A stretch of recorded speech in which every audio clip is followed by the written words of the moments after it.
So download and place a sky.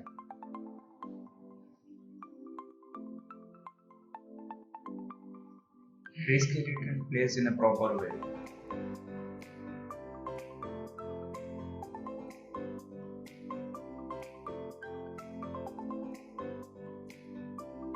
Apply mask to the sky image. Using eraser, erase the unwanted areas.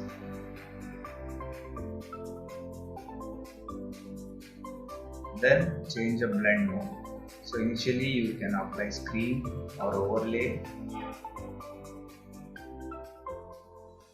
or any other blend modes which looks good. For this image I am using screen blend mode which looks better compared to other blend modes.